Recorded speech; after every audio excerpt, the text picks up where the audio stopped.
Gracias a usted. Bueno, pues bienvenidas, bienvenidos. Estamos en nuestra tercera sesión. Se me ha pasado muy rápido. Espero que también a ustedes. A mí se puede pasar rápido cuando lo paso bien. Entonces, espero sea lo mismo de su lado. Y si no, pues ya casi acabamos. Ya casi acabamos. Ya vamos a más, un poquito más de la mitad. El día de hoy vamos a seguir trabajando, en este caso con nuestro módulo 3, como ya lo anticipábamos. Y les voy a compartir pantalla, ¿de acuerdo? Ay, no le he hecho grandota.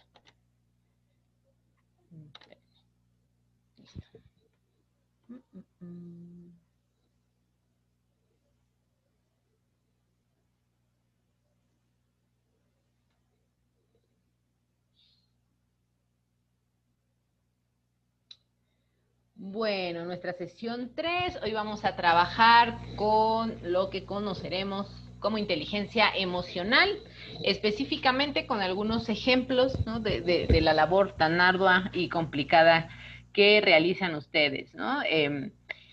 La inteligencia emocional es algo de lo que a últimas fechas, ¿no? En los últimos años se ha puesto de moda, por decirlo de una forma a lo mejor muy banal, pero más que una moda, se ha convertido en un factor sumamente importante para el desarrollo no solamente personal, sino profesional.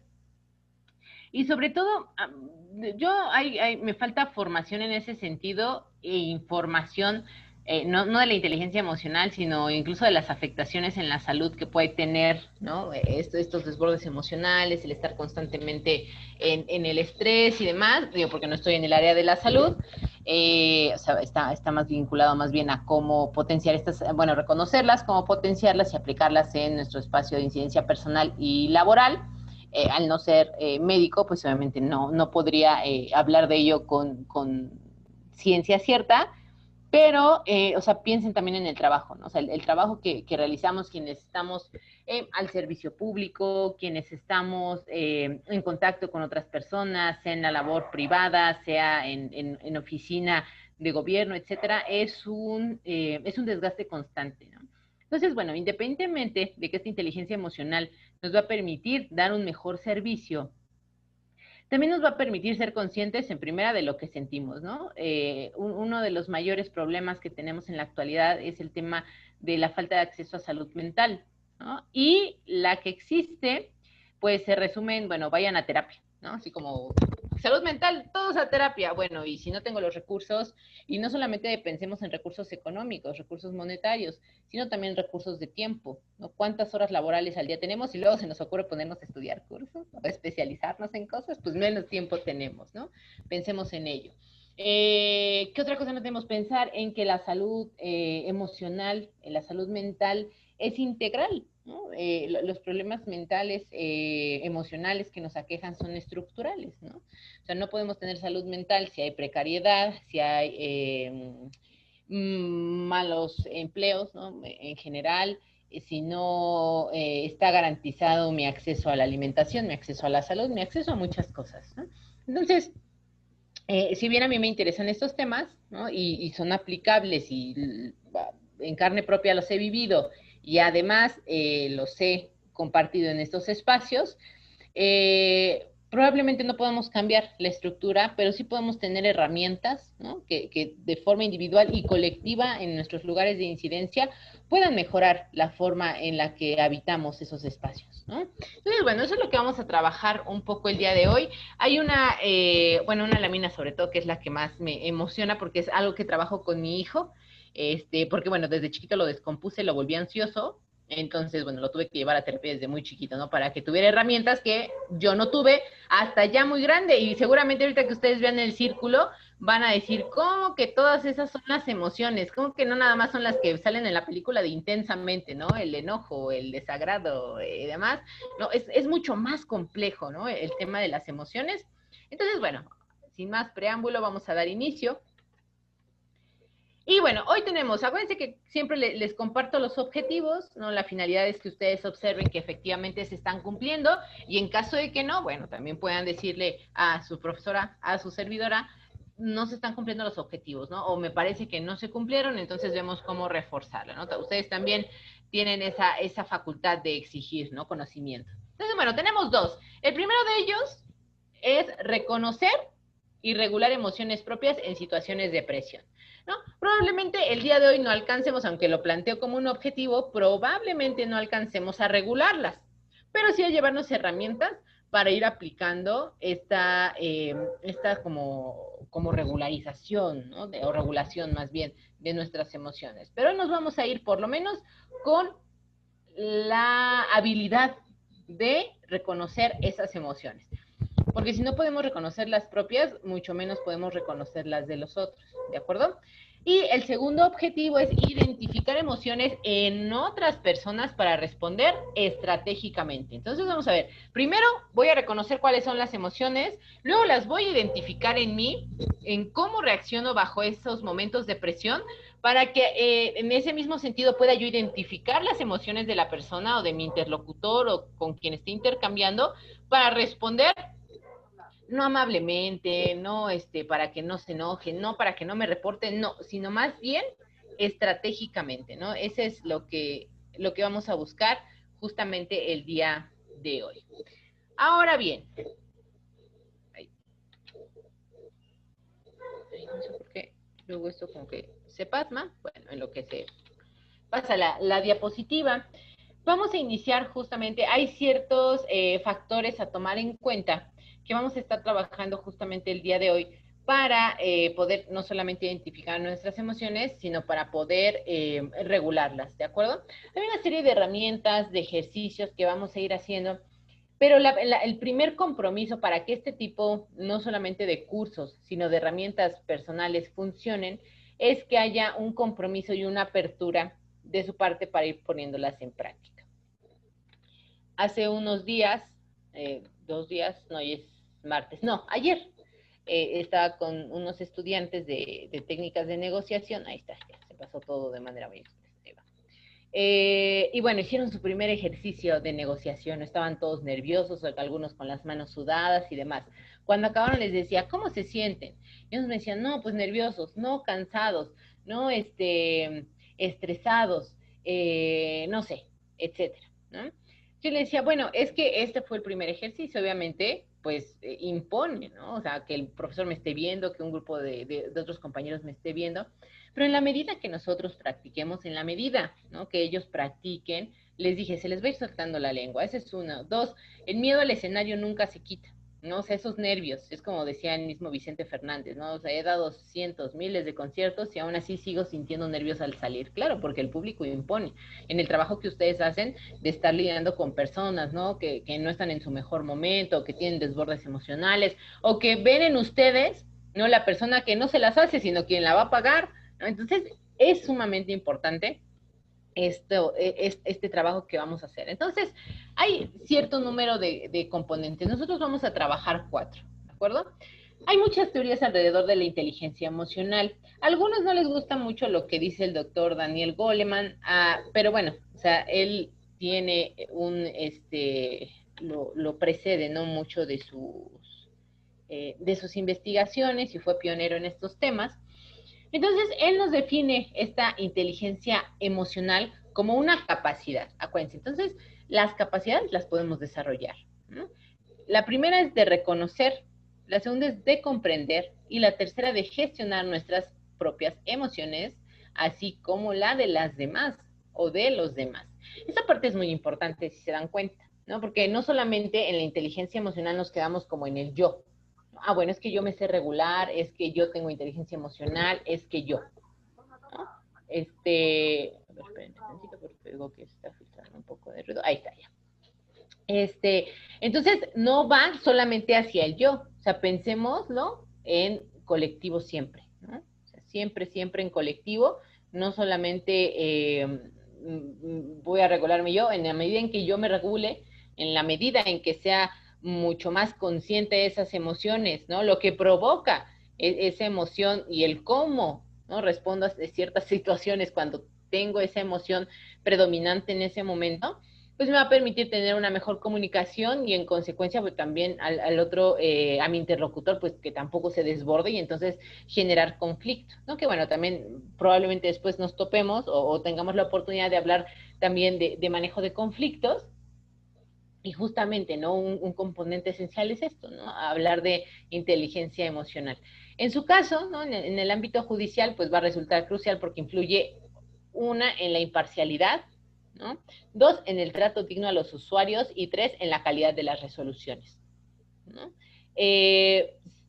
Digo, la inteligencia emocional, la identificación y regulación de nuestras emociones es importante en todas las especialidades, ¿no? Imagínense una profesora como su servidora, ¿no? Con los estudiantes cuando vienen desbordados, no son universitarios, andan con las hormonas a tope, muchas veces vienen sin comer y demás, y entonces, o sea, si yo me desbordo, ¿no? Hay veces que uno también está cansado como adulto, ¿no? Entonces eso puede generar también una situación, ¿no? De confrontamiento con los jóvenes de ahora. Piensen en otro espacio, ¿no? Cuando me toca dar en el Instituto de Administración Pública, pues muchas veces tenemos algunos personajes, ¿no? Que tienen jerarquía en el gobierno del estado, en el gobierno municipal, y de repente también hay mucho desborde de emoción, ¿no? En ese sentido, justamente por las jerarquías como que trasladan a espacios educativos, y entonces, bueno, también uno debe de tener herramientas para saber cómo lidiar con personas que llegan a tener ese tipo de desbordes, ¿no? Y en su trabajo ni se diga, ¿no? O sea, pensemos, ¿no? Que una resolución o sea, la hacemos de forma parcial. Imagínense el conflicto que sería, ¿no? El acceso a la justicia si solamente lo hiciéramos con el estómago, ¿no? Decía el otro día que estábamos hablando bueno, de la justicia restaurativa y demás en una conferencia a la que me invitaron como oyente, y decíamos justamente eso, ¿no? A veces la gente no quiere justicia, quiere venganza, ¿no? Entonces, bueno, pensemos también en esa inteligencia emocional y en esos espacios donde ustedes tienen incidencia, ¿no? El trato digno, bueno, ni se diga. Hoy me tocó ir también al hospital con mi mamá, al ISTEP, que se hiciera una resonancia magnética, y yo, Elizabeth Corazón de Pollo, que es donde entra luego lo que yo misma enseño, ¿no? Porque no solamente es el desborde emocional hacia el enojo, ¿no? Sino también a veces el exceso de empatía, el exceso de comprensión hacia los demás puede ser conflictivo para las personas que lo tienen, ¿no? Entonces me tocaba ver personas de la tercera edad, ¿no? Que van solitas a pedir informes o que los mandan a un lado, al otro, el elevador sin funcionar. Entonces como que ay, yo quiero ayudar a todos, ¿no? Y quiero adoptarlos, pero bueno, no está en mis posibilidades, ¿no? Yo iba cuidando a mi mamá. Entonces, ver justamente cómo esa inteligencia emocional se hace presente en el trato digno a los usuarios, ¿no? Mi reconocimiento, ¿no? Y se los externé a las dos licenciadas que estaban atendiendo y dando informaciones ahí en el área de rayos X y demás, porque muy pacientes, ¿no? Digo, obviamente poniendo límites firmes y demás, pero pacientes, amables, asertivas, ¿no? En el trato a los usuarios. En su caso, bueno, si están frente a usuarios en su oficina, bueno, con mucha mayor razón tiene que ser, ¿sabes? Y bueno, vamos a empezar por el reconocimiento de las emociones. Si nosotros nos vamos al circulito del centro, podemos ver que ahí están presentes las emociones de la película de Intensamente. Si es que no la han visto porque no tienen hijos chiquitos, ¿no?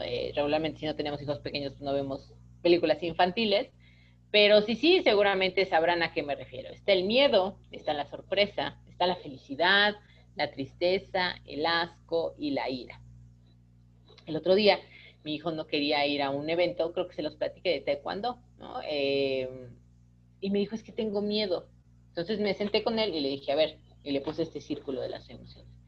Le dije, es miedo, pero vamos a ver de dónde viene ese miedo. Y me dijo, es que no quiero pelear, ¿no? Y si me va mal, no es que dije, bueno, es que recuerda que tú eres una persona con ansiedad.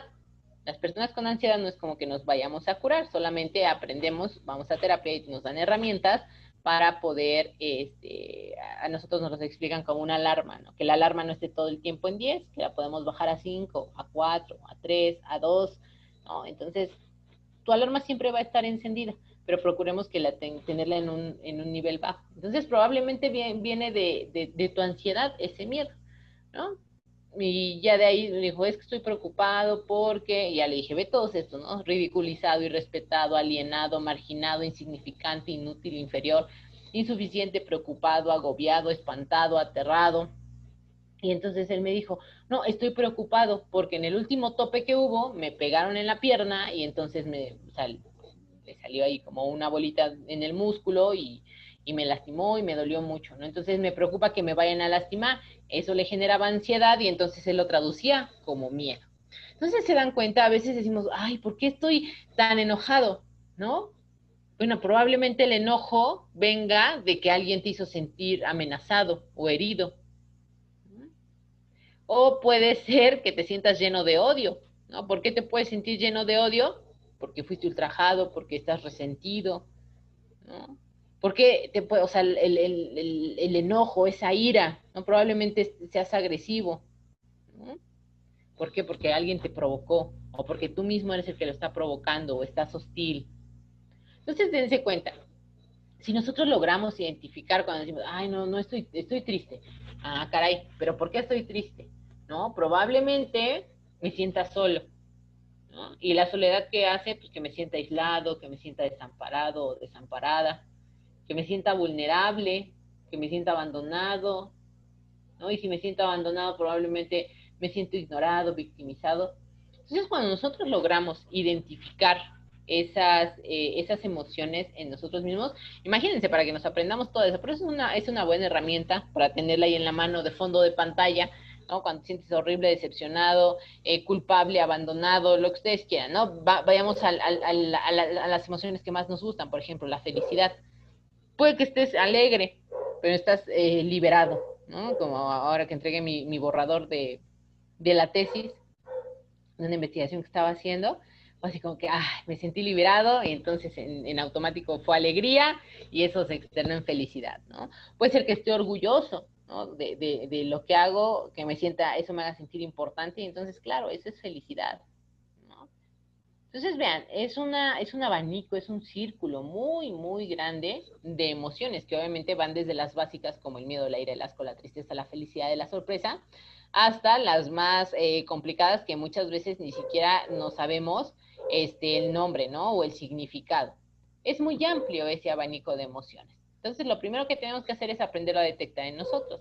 Ahora, nosotros logramos, ¿no? Normalizar el análisis de esas emociones y sentirlas sobre todo, ¿no? Y saber cómo reaccionar ante esas situaciones, vamos a poder identificarlas en las otras personas, ¿no? Imagínense como en esta herramienta que te digo que en esta que utilicé con mi hijo. Ya no solamente detecto en mí o sea, estas emociones, sino que además dije, no, este niño tiene miedo, pero no es miedo como tal, ¿no? O sea, más bien hay que rascar de dónde proviene esa emoción que él identifica como miedo.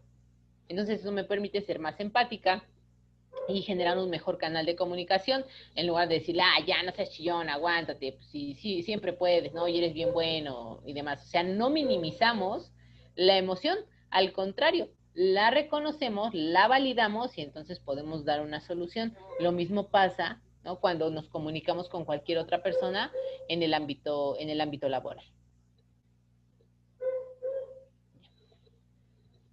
Ahora, ¿cuáles van a ser esos componentes? ¿No? Tenemos 4 para la inteligencia emocional. La primera de ellas es la autoconciencia, que ya hablamos un poquito de ella en la sesión pasada, si no mal recuerdo. La otra es la autorregulación, o sea, la autoconciencia. Ahorita vamos a descomponer, a desglosar cada una de ellas. Pero la primera es la autoconciencia, ¿no? Que nos está diciendo tener conciencia de uno mismo, ¿no? Luego la autorregulación, ¿no? O sea, yo busco regular a los demás, pero si no soy capaz de regularme a mí mismo, pues eso no va a jalar, no va a funcionar. Les digo, nuevamente, pongamos el ejemplo de los padres, ¿no? Si ustedes tienen hijos, de ustedes como padres, si ustedes son hijos, no tienen más hijos ustedes, bueno, piénsenlo desde esa perspectiva.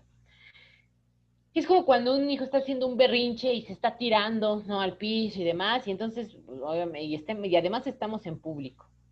Entonces, no solamente tienes la presión de que el niño está o la niña está tirada haciendo un berrinche, de decirle que no, de poner un límite, sino que además tienes la presión social, ¿no? De que te están viendo y te están diciendo, ay, mira, no le pone un límite al niño. No, en mis tiempos, si hubiera hecho ese berrinche el niño con una mirada, mi mamá nos, no, nos calmaba, etcétera.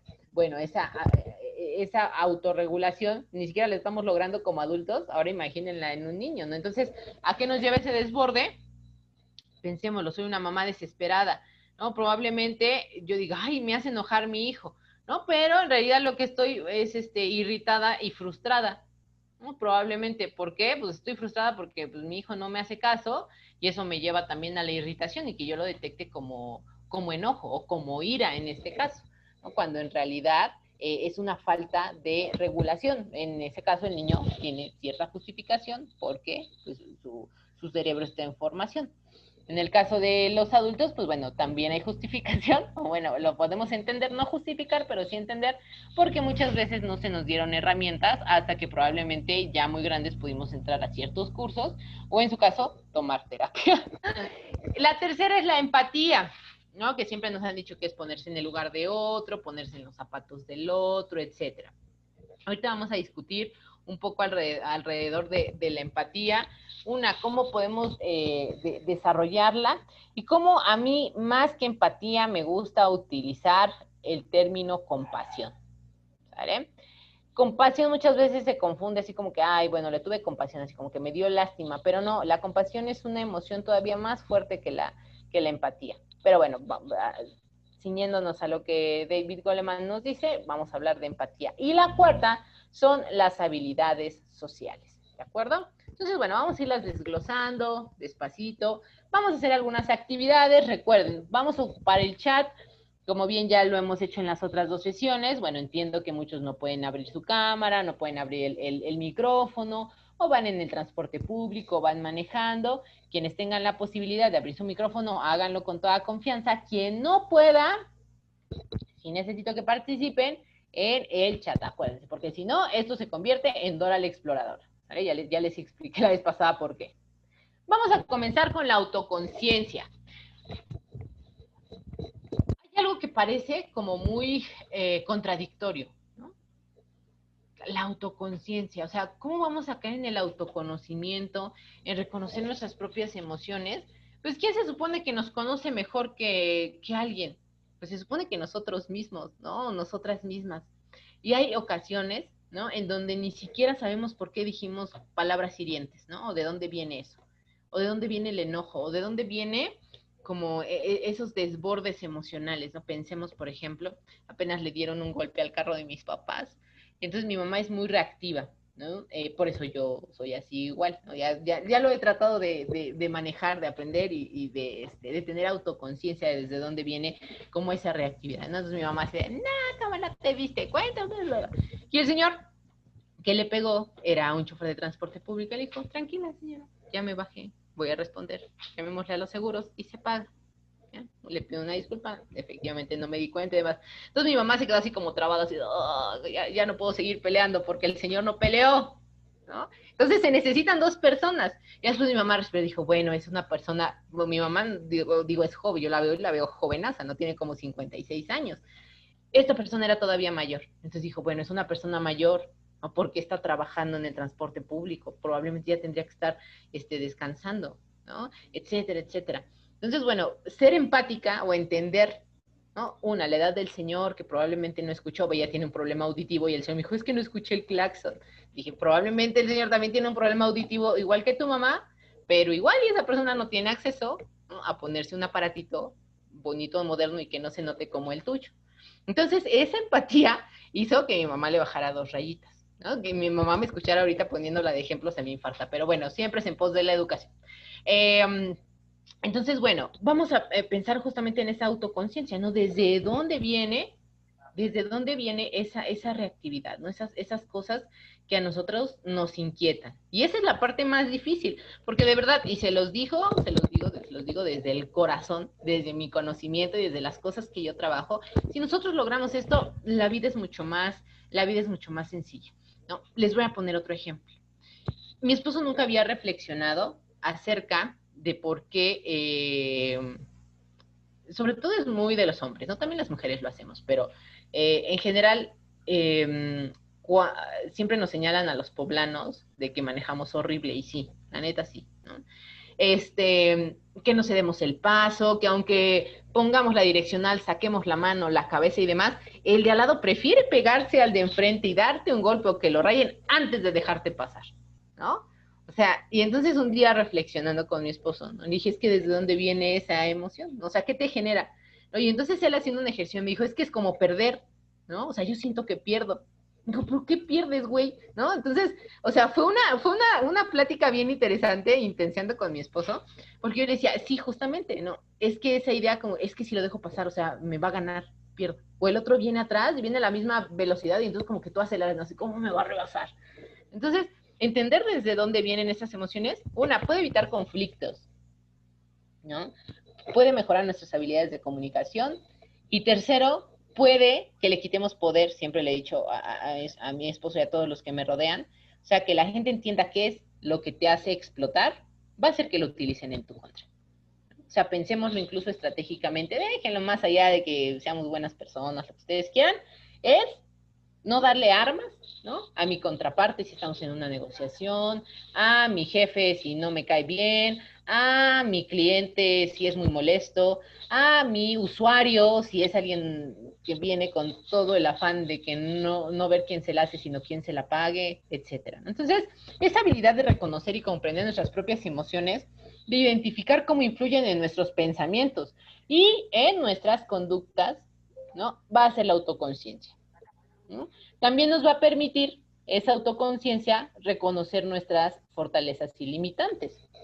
Un poco el ejercicio, ¿se acuerdan que hicimos la primera sesión, que ustedes se llevaron un poco de tarea con el prompt para ChatGPT? Conocer cuáles son sus talentos, ¿no? Sus fortalezas naturales. En ese sentido, también conocer también nuestros límites, ¿no? Es decir, si bien tenemos fortalezas, también tenemos limitantes. Ahí está. También tenemos límites, ¿no? Entonces, la definición suena muy sencilla, si ustedes se dan cuenta, es como que ay, la autoconciencia es bien fácil, ¿no? Pues nada más tengo que reconocer mis emociones, no te puedo decir, ay, estoy enojado, ay, estoy feliz, ahorita estoy aburrida, etcétera, ¿no? Y ahí les va un tip que apenas aprendí de una psicóloga y profesora de danza con la que impartí un diplomado. Ella les preguntaba a los estudiantes cómo se sienten y cómo están, ¿no? Y yo así cómo se sienten y cómo están. Y entonces ella decía, sí, acuérdense que el cómo se sienten, ¿no? Se puede sentir cansado, te puedes sentir esperanzado, y cómo estás, ahí sí puede ser bien, mal, ¿no? Contento, feliz, etcétera. Entonces uno iba asociado como al momento, y el otro, o sea, como era mucho más general. Entonces, claro, yo puedo decir, en ese momento tuve no sé, ayer que tuve mucho trabajo, llegué cansada, por cuestiones de logística no tuve carro y a pesar de que a mí me gusta mucho el transporte público porque me puedo dormir, porque puedo leer, porque puedo observar, porque me gusta, o sea, es cansado, ¿no? Salir a la hora, todos salimos prácticamente a la misma hora, el camión lleno, además llegué tardísimo a la casa, llegué y empezó a llover, muchas cosas, ¿no? Y entonces fue así como, ay, no, ya estoy cansada, estoy agotada. Y dije, ah, claro, ¿cómo me siento? Claro, o sea, me siento cansada, me siento agotada. ¿Cómo estoy? No, pues estoy bien. No, o sea, en realidad estoy bien, ¿por qué? Porque estoy sana, porque ya llegué a mi casa, porque muy inteligentemente ya había dejado comida preparada, porque vi a mi hijo después de todo el día estar trabajando, porque llegó mi esposo también y pudimos platicar, porque fue un buen día en mis clases, porque cerré también un proyecto, porque me hicieron una invitación a algo bien bonito la próxima semana. Entonces dije, claro, ¿no? ¿Cómo estoy? ¿Cómo me siento? Muchas veces no es lo mismo, ¿va? Entonces vamos a pensar en esa autoconciencia. Ahora, ya les platiqué de cómo lo podemos aplicar, qué es lo que puede suceder en el ámbito personal, ¿no? O cómo es que yo lo vivo. Que muchas veces, como le digo a la gente que me rodea, perdón que ocupe sus ejemplos, de vida, pero son los que me rodean, ¿no? Y ni modo, les tocó tener una familiar que habla mucho y es muy chismosa, entonces, bueno, siempre acabo quemándolos. En la práctica judicial, ¿qué es lo que nos interesa a nosotros en este curso? Pensemos, un juez que detecta su frustración, ¿no? Ante un caso complejo puede evitar que esa emoción se filtre en su tono de voz o en su lenguaje corporal. ¿No? ¿Se acuerdan que la sesión pasada trabajamos justamente en estos indicadores de la corporalidad? ¿Se acuerdan que dijimos no solamente la voz, o lo que decimos más que la voz, lo que decimos, la parte verbal, comunica? Acuérdense que era el porcentaje menor, ¿no? Es entre el 5 y el 7%, la parte verbal, es decir, lo que estamos diciendo. El resto de la comunicación es cómo lo decimos y lo que acompaña el cómo lo decimos, es decir, el lenguaje corporal. Entonces, claro, si yo puedo detectar esa frustración, ¿no?, en mi cuerpo o en mí mismo, en mi mente, bueno, voy a detectar hacia dónde me están llevando los pensamientos, ¿no?, que ya lo estoy mostrando en mi tono de voz y en el lenguaje corporal. ¿No? Hay quien no, le es muy complicado esconder sus emociones en el rostro, ¿no? Hay gente que no la puede disimular. Y digo, para bien o para mal, eso también lo podemos entender como una habilidad social, como esconder nuestras emociones. Y bueno, quien no puede ocultarlas en el rostro, pues muchas veces es problemático, ¿no? Otro ejemplo, ¿no? Un secretario que identifica que trabaja mejor bajo presión puede planificar sus tareas en consecuencia, ¿no? O sea, no dejar, o sea, no que procrastine, ¿no? Pero si yo sé que trabajo mejor bajo presión, entonces puedo adecuar mis tareas o planificar mis tareas para sentir esa presión, no dejarlo todo al último, ¿no? O sea, pero sé que si yo lo empiezo antes, de todas maneras, lo voy a dejar seguramente a medias, ¿no? O trabajo mejor, o tengo mejores ideas, ¿no? O probablemente me sienta mucho mejor trabajando en la mañana o trabajando en la noche. Entonces, identificar justamente cómo nos sentimos puede ser muy práctico en el trabajo que realizamos. Y puede utilizarse estratégicamente, que al final de cuentas es lo que nos interesa a todas y a todos. Ahora, ya después del choro, de qué es importante, de qué significa cada cosa, etcétera, pues ahora sí lo que nos interesa, ¿no? ¿Qué estrategias puedo tener para desarrollarla, ¿no? Deme un manual, maestra, dígame paso 1, paso 2, paso 3, para encontrar la luz, para ser un iluminado en estos temas. Las pausas de autoobservación. Yo sé que a todos nos es difícil observarnos críticamente. Somos bien buenos para criticar a los demás, ¿no? Siempre que hacemos ejercicios en metodología de la investigación, cuando hacemos seminario, les digo, en seminario, ¿qué hacemos? Nos ponemos todos y entonces todos hablan en voz alta acerca de su tema, sus preguntas, sus problemas y demás. Y todos tenemos que hacer aportaciones, ¿no? O sea, qué nos gusta, qué no nos gusta, por qué sugerirías, etcétera. Y entonces esas observaciones a los estudiantes, si son jóvenes, híjole, ¿cómo les da escozor, ¿no? Que les digan que lo que ellos escribieron está mal. Ya les he dicho, es hacia el trabajo, no hacia la persona.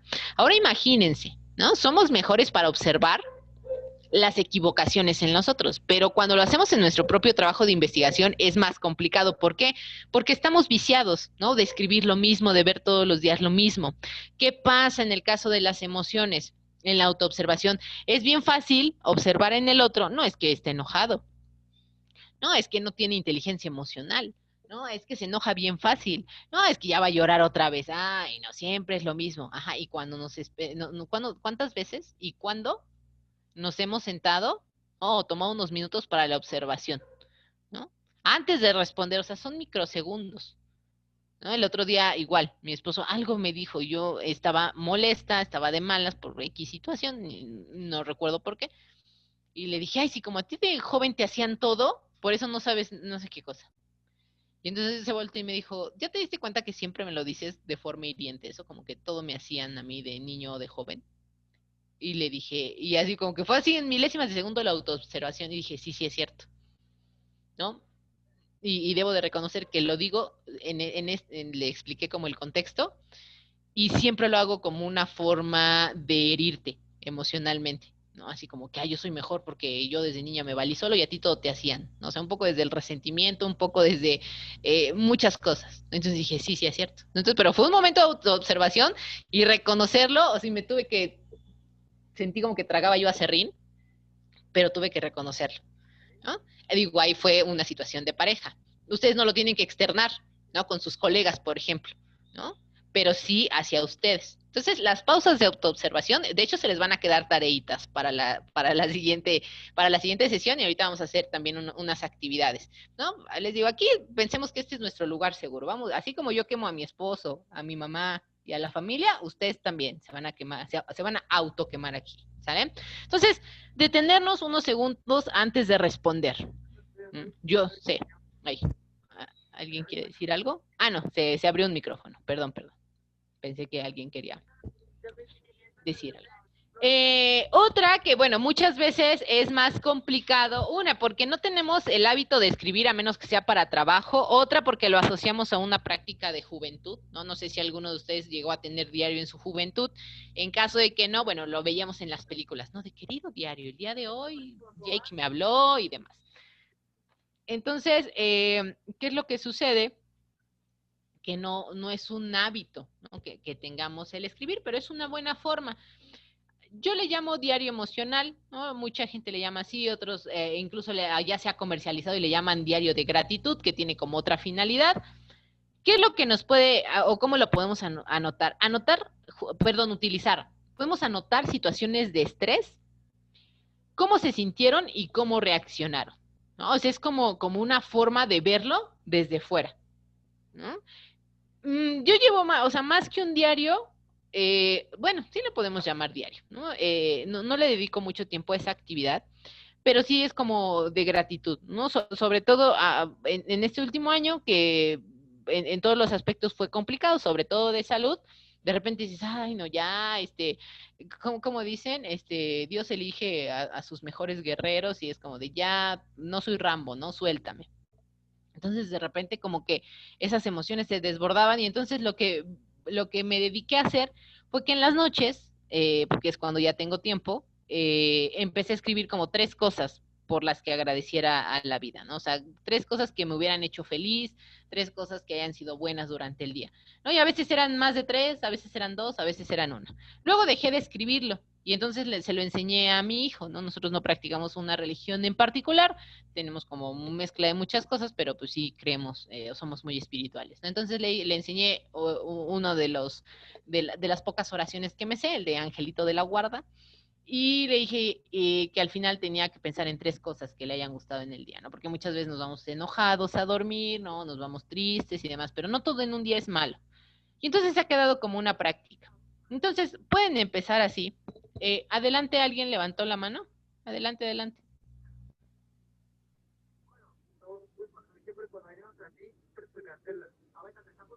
Ah, no, creo que no, también fue un errorcillo.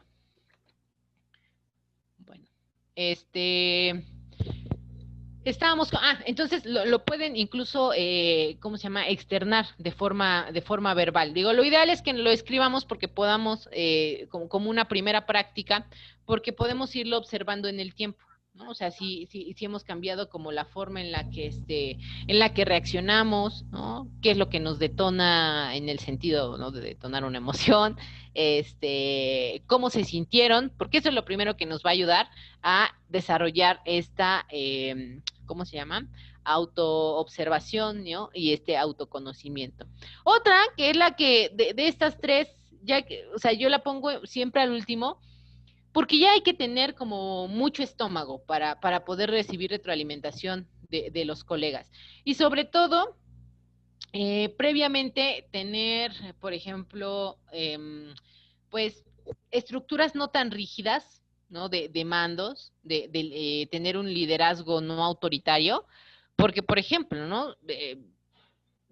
Pienso en otros contextos, ¿no? He tenido jefes, ¿no? Con liderazgos bastante autoritarios y si me dicen, oye, a ver, hazme retroalimentación de mi estilo de comunicación, si yo le digo, híjole, es que de repente usted es como medio violento, ¿no? Y se le sale el machismo y no sé qué, seguramente acabo despedida. Entonces, por eso digo, de los 3, ¿no? O sea, ya que ustedes hayan podido controlar los otros 2, las pausas de autoobservación, ¿no? A lo mejor un diario, ¿no? O estas reflexiones al final del día, a ver, ¿qué fue lo que más me hizo enojar hoy? ¿Cómo reaccioné?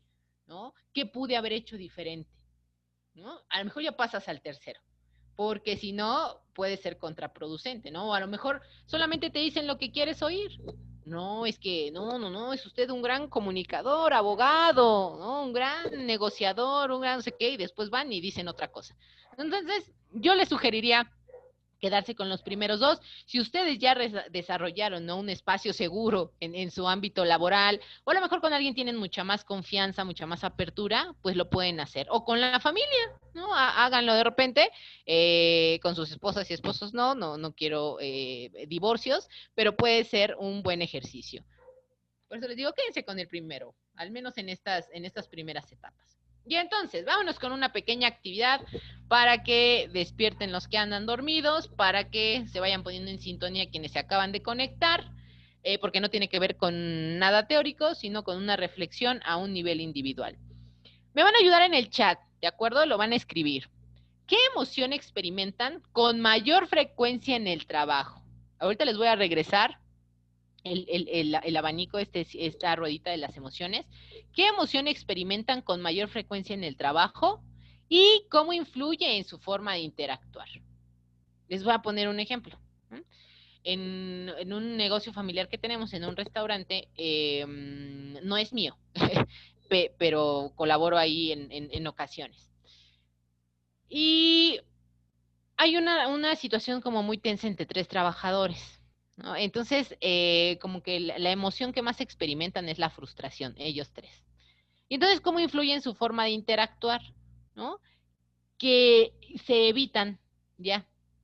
O sea, no se hablan ni para el trabajo. Entonces, eso que está generando, ¿no? Pues que si no te hablo, entonces a veces prefiero aguantarme la duda o prefiero resolver el problema yo solo antes que, ¿cómo se llama? Antes que resolverlo en conjunto, ¿no? Porque entre menos te hable, mejor.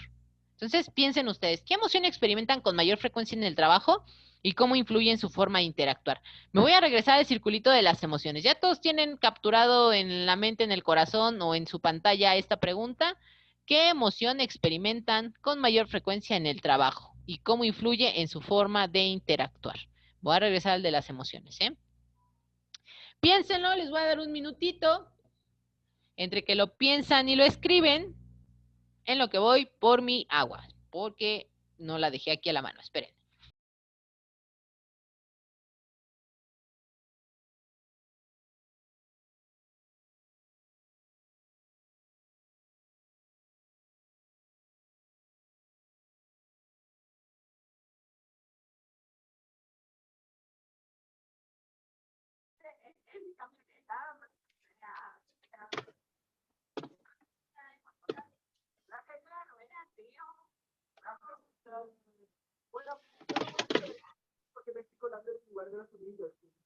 Abre la barrera.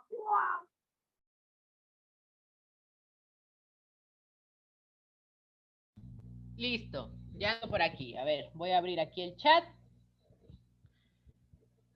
Les mando nuevamente la pregunta. Hay ya aquí algunas respuestas. Recuerden cuál es la emoción que más se presenta. Perdón, maestra, le interrumpo un momento. Licenciada Ana Lilia Gallardo, licenciada Ana Lilia, por favor, está...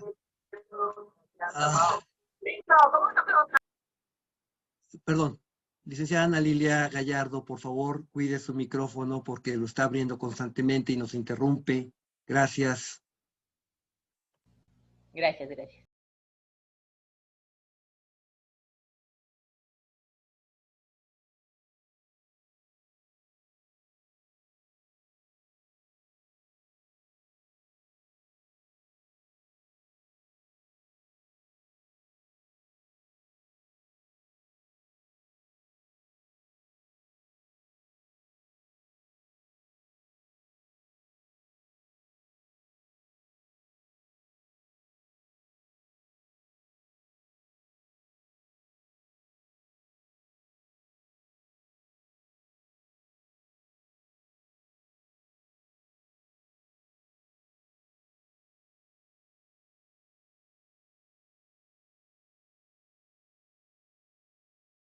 Tiene cancelado su micrófono, maestra. Ya. Les decía, justo aquí tenemos, muchas gracias, tenemos unas respuestas. Una compañera nos dice que la alegría influye haciendo que las cosas y personas o usuarios perciban lo mismo y se sientan en confianza. Ok, de acuerdo. El miedo La inseguridad, dice, sin embargo, denme un segundito, por favor, denme un segundo.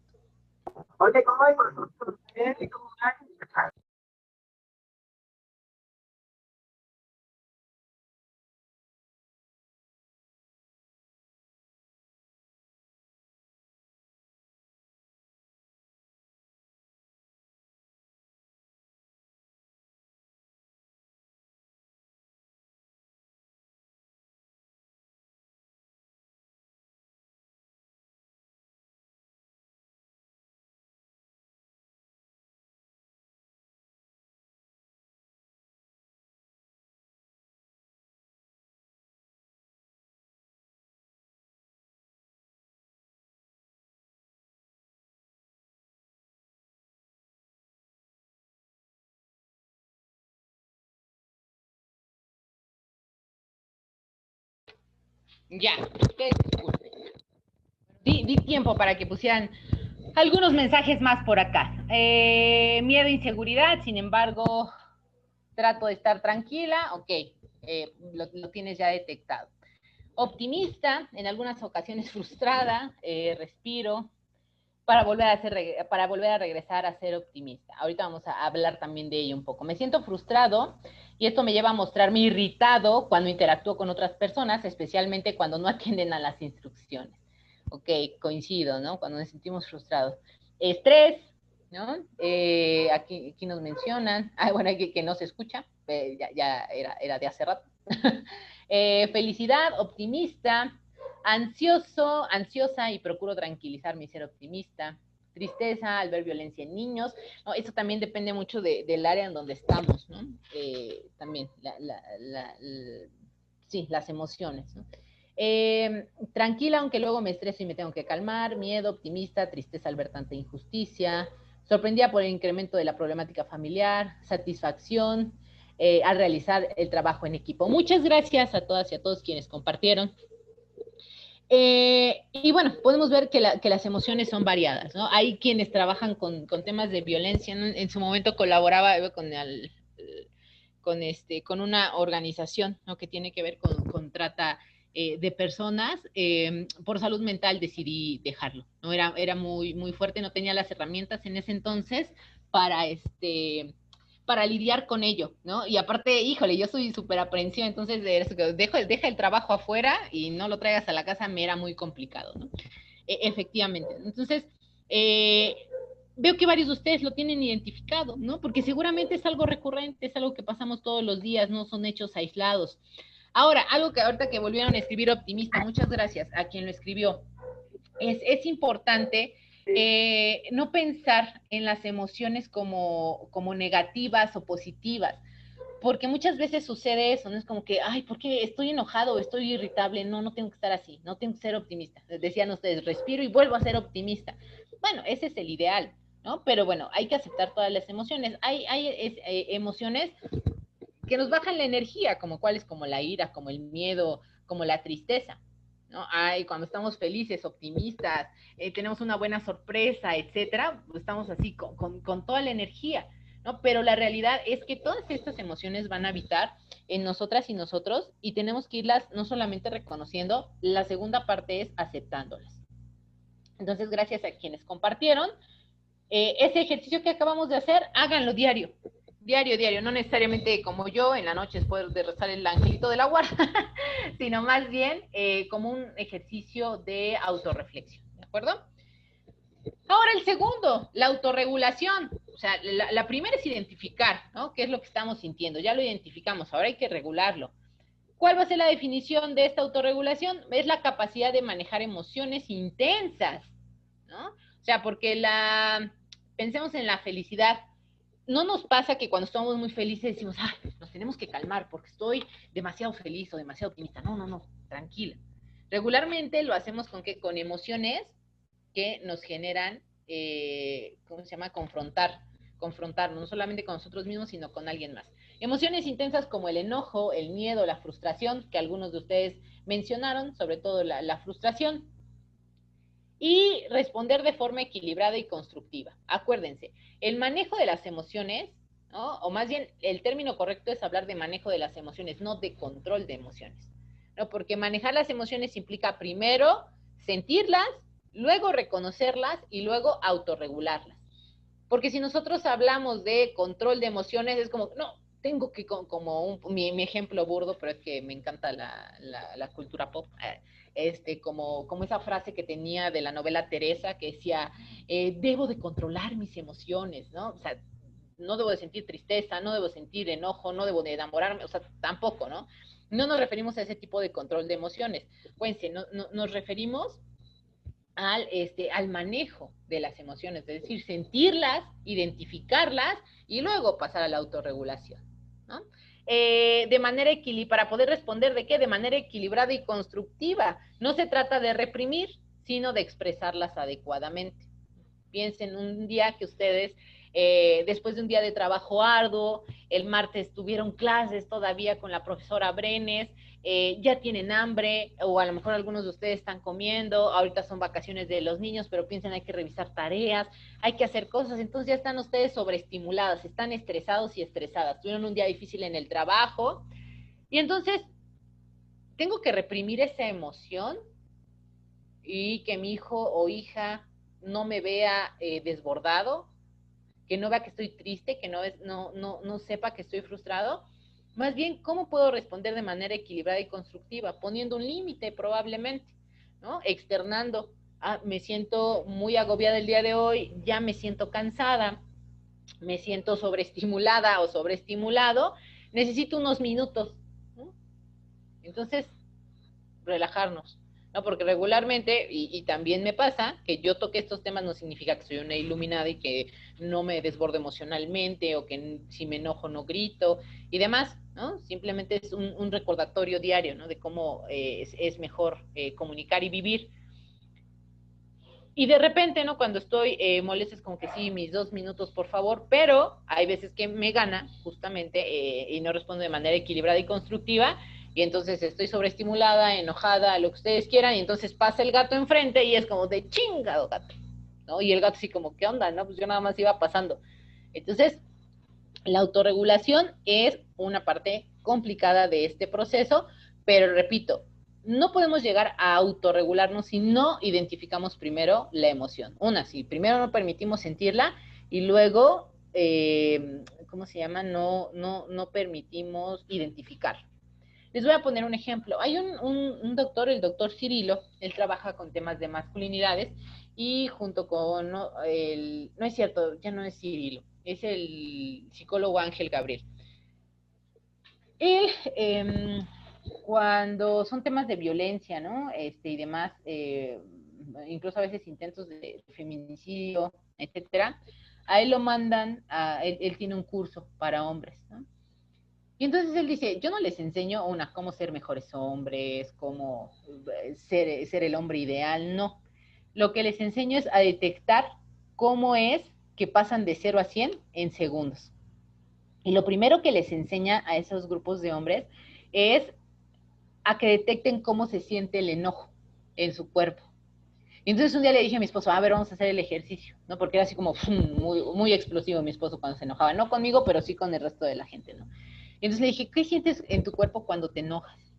Y me dijo, siento como el calor, o sea, como sale como calor corporal, pero empieza en el estómago y es un calor que se me sube hacia la cabeza. Y cuando el calor llega a mi cabeza, pum, como que se me desconecta y ya, no mido consecuencias. Entonces, para que puedan pasar a la autorregulación, primero tienen que identificar, o sea, cómo es que se siente ese enojo, ¿no? Esa explosividad en su cuerpo. Y me parece un muy buen ejercicio, ¿no? Ustedes piénsenlo, ¿no? Como cuando se enojan, cómo se siente en su cuerpo. A ver, hay una plática aquí en el chat. Otra compañera que nos dice que también se siente optimista. Qué bueno, vi muchos optimistas, también varios estresados, pero también varios optimistas. Ahora, nuevamente, en la práctica judicial, ¿qué nos va a permitir la autorregulación? En primer lugar, mantener la calma, pensemos, cuando un usuario eleva la voz o se muestra agresivo o agresiva, ¿no? Porque hay de las dos sopas. En ese sentido no se trata como de, bueno, gríteme, yo recibo aquí porque soy, ¿cómo se llama? El mártir de los servidores públicos. No, pero O sea, no se trata de aguantarse, no es lo mismo que mantener la calma. O sea, acuérdense, vamos a escuchar activamente, vamos a tratar de empatizar con la persona de por qué está desbordada, por qué está mostrándose agresivo. Probablemente esa persona no tenga las herramientas que ustedes tienen, que nosotros tenemos, y en consecuencia, ya que acabe, entonces ustedes podrán dar una respuesta, ¿no? A la situación. Ahí es una faltaría de habitación. A la situación que se está presentando. Otra, no necesariamente, porque esto también me ha pasado mucho, no necesariamente esta respuesta impulsiva viene de forma verbal, de forma oral, bueno, de forma verbal sí, pero no de forma oral. A veces también, ¿no? Nos volvemos pasivos agresivos o agresivos agresivos en respuestas por correo electrónico, ¿no? Eh, Les voy a poner también un ejemplo. Cuando era yo muy jovencita, en uno de mis primeros trabajos de oficina, me dedicaba yo a capacitar a vendedores a nivel nacional de una empresa de facturación electrónica. Empezaba la facturación electrónica, imagínense, ya hace algunos ayeres.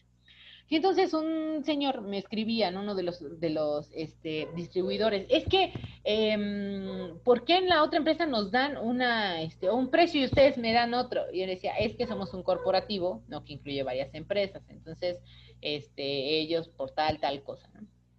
Entonces, yo no te estoy preguntando si son un corporativo, yo te estoy preguntando, entonces yo también, ¿no?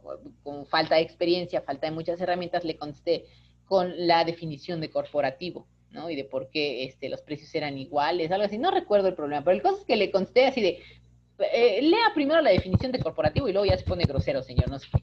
Entonces, obviamente recibí una regañiza del director.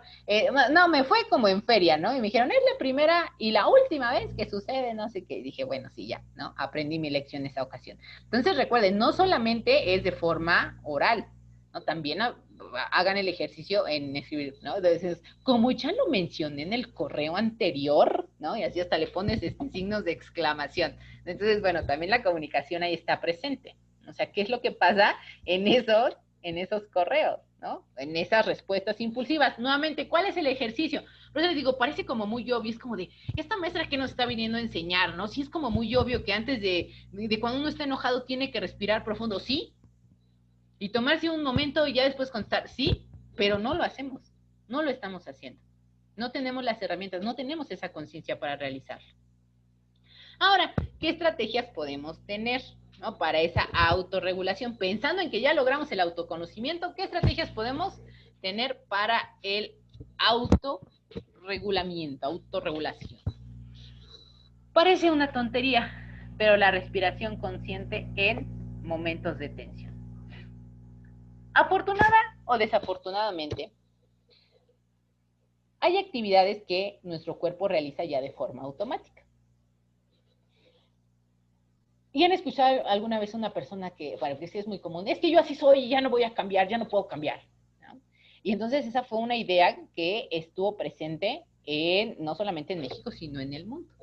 Afortunadamente hay científicos, no solamente abogados, no solamente cientistas sociales y antropólogos, hay científicos de otro tipo, que dijeron, ¿será que el cerebro funciona así? Y entonces descubrieron que existe algo llamado la neuroplasticidad. ¿Qué quiere decir?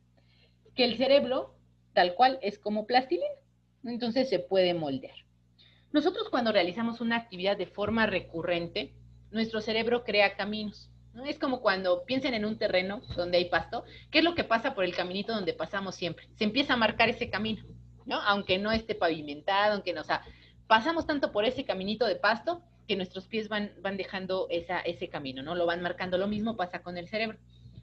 Hay actividades que automatizan nuestro cerebro porque necesita mucha energía para servir esa gran computadora y entonces hacemos de forma automática. Mañana otro ejercicio que ustedes van a hacer dentro de todos los ejercicios que ya les sugerí es que van a pensar o van a ser conscientes de lo que hacen desde que se despiertan.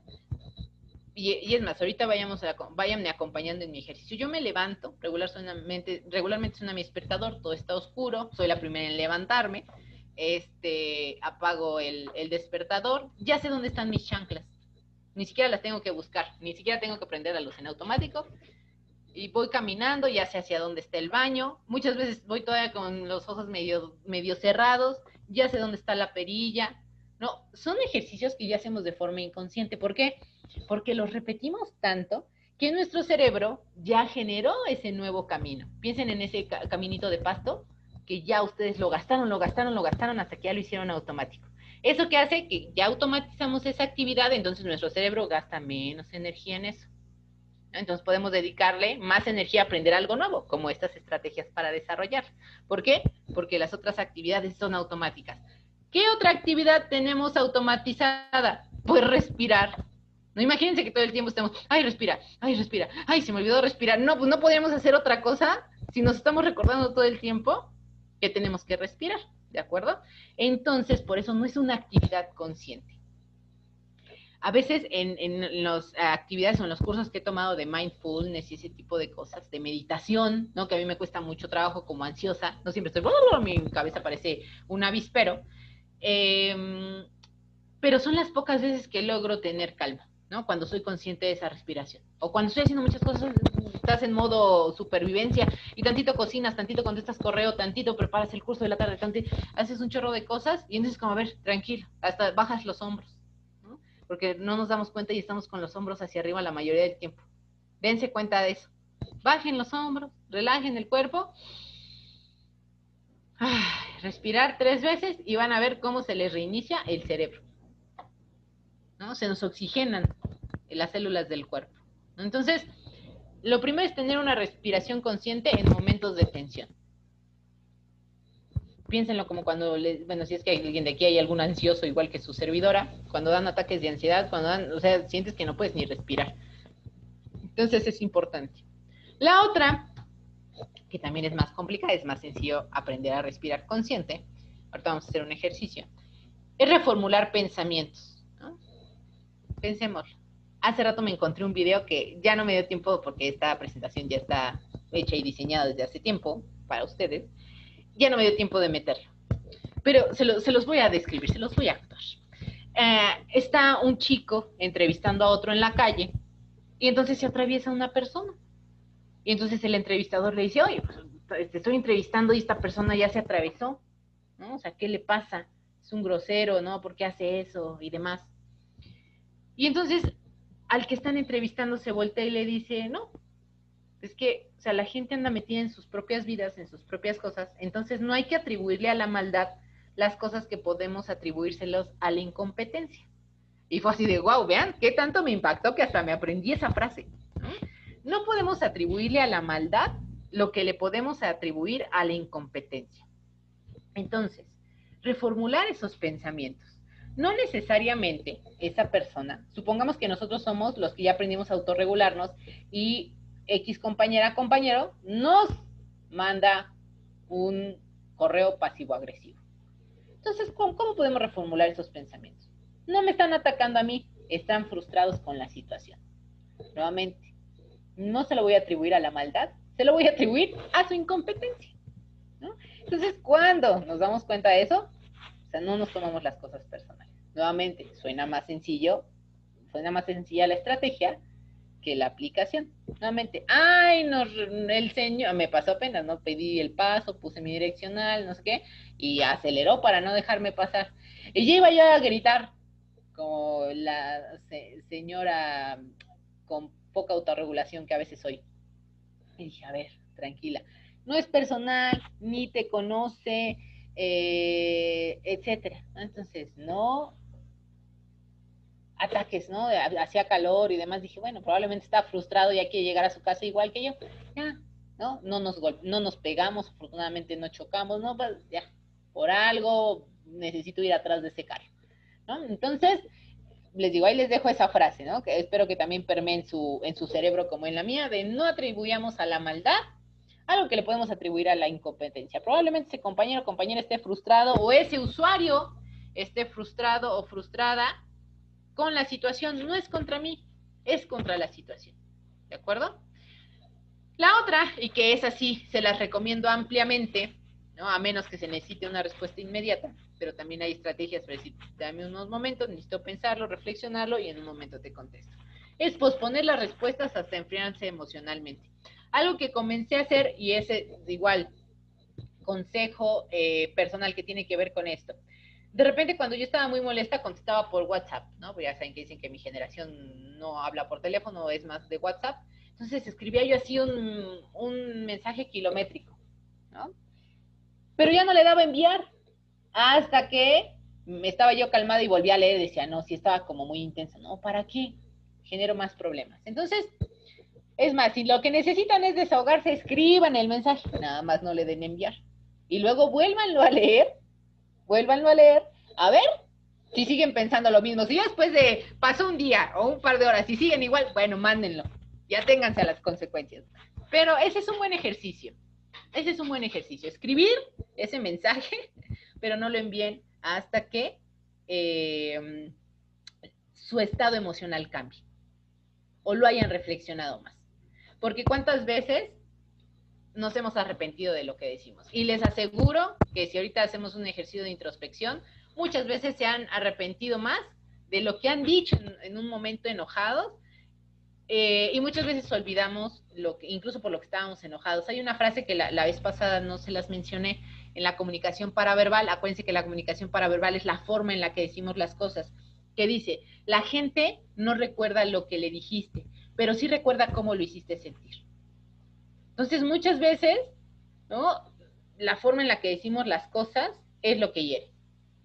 Entonces, recuerden, la gente no recuerda lo que dijiste, pero sí cómo le hiciste sentir. Probablemente acuden a ustedes por quienes atienden temas de violencia en todos los ámbitos, pues ven a ustedes, pues sí, una luz, ¿no? En el camino, decir, bueno, es que usted me puede ayudar y demás, ¿no? Entonces, bueno, veámonos, ¿no? Como esa lámpara, ¿no? Ay, ¿cómo se llama? Faro, ¿no? En la oscuridad muchas veces de las personas, ¿no? Que acuden a nosotros frustrados con la situación, que no saben qué hacer y entonces pues ven en nosotros una salida. Vamos a hacer, bueno, una actividad 2, que más que actividad es ayudarlos un poco, ¿no? Cómo tener estas 3 respiraciones. Estas respiraciones me las enseñó mi psicóloga, mi terapeuta, ¿no? Que es quien me ayuda con la ansiedad justamente. Y ella me explicó que cuando estamos bajo mucha presión, ¿no? Que no conozco a menos que seas multimillonario y ellos también tienen sus problemas. Todos estamos bajo presión. Si no es presión laboral, es presión por lo que pasa en la familia, es presión, incluso a veces es autopresión, ¿no? Para quienes son autoexigentes, etcétera. Entonces, cuando estamos bajo presión, tendemos a reaccionar de forma automática, a veces impulsiva. Una técnica sencilla para recuperar el control es la respiración consciente, como ya les había dicho, consciente con S y con C. Acuérdense que hay 2 conciencias, ¿no? Consciente con S y con C quiere decir que no solamente somos conscientes hacia nosotros mismos, sino hacia nuestro entorno, ¿de acuerdo? Basta con hacer 3 inhalaciones profundas, prestando atención a cómo entra y sale el aire. Hacer algo consciente, que es algo que también nos falla y en lo que espero más adelante me dé la oportunidad de profundizar, es que muchas veces ya trabajamos en piloto automático. No sé si alguna vez han visto esta película de Click, ¿no? Donde Adam Sandler tiene este control, ¿no? Y ya se empieza a avanzar, ¿no? En cosas que ya están como en piloto automático. A veces así andamos por la vida. Y somos la mayoría, ¿eh? Nuevamente les repito, no crean que yo estoy libre de pecado, ¿no? Pero bueno, soy la profesora, entonces les tengo que compartir esto que conozco. Entonces, muchas veces hacemos las cosas en forma automática. Piénsenlo. Si hoy ya comieron, probablemente comieron así rapidísimo porque tenían que entrar a clase, ¿no? O no tuvieron tiempo de comer y pues ya nos preparamos lo que pudimos y ni siquiera fuimos conscientes, o sea, lo que queremos es como llenar el estómago, ¿no? Quitarnos esa sensación de que tenemos hambre, pero no disfrutamos los alimentos porque lo estamos haciendo de forma inconsciente. O sea, estamos como atendiendo una necesidad, pero no estamos viendo el placer que hay detrás de esa acción, ¿no? Como lo es comer. Ahí está, Tonatio, está comiendo. Y nuevamente, vamos a hacer, ya que él se puso como ejemplo, lo vamos a utilizar. Gracias, Gracias, compañero. El cerebro no funciona haciendo 2 cosas a la vez, ¿no? No es regaño, Tona, o sea, nada más es, estamos poniendo el ejemplo. Muchas veces hay personas, como servidora, que cree que es muy buena haciendo varias cosas al mismo tiempo, ¿no? Y eso es una de las más grandes mentiras que existen. Las multitareas no, o sea, sí las hacemos, pero lo que hace nuestro cerebro es que pasamos de una actividad a otra, pasamos de una actividad a otra. No es que nuestro cerebro esté haciendo 5 cosas al mismo tiempo.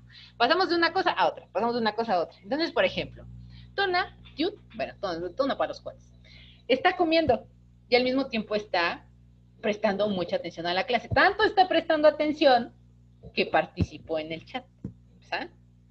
Pero en ese momento en el que él está participando y en el que está poniendo un ejemplo y nos está diciendo que está comiendo, dejó de disfrutar sus alimentos, porque su cerebro no puede hacer las cosas al mismo tiempo.